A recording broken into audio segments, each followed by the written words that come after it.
What's going on, guys? It's Brad here from Crown Performance. Today is a big day. I am super stoked.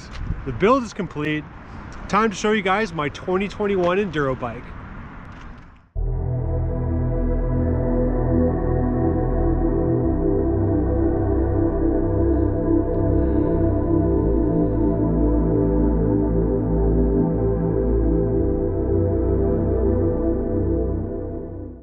So this is the build. This is my 2021 Chinese carbon enduro bike.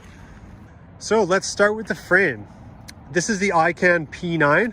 I ordered it in a custom kind of turquoise blue color. When I was building up, one of the key things that did kind of bug me, and I did notice on my last builds, was all the rattling from the cables inside. So what I did do is I used a product called Jaguar. It kind of wraps over the cable hose here, and you thread it inside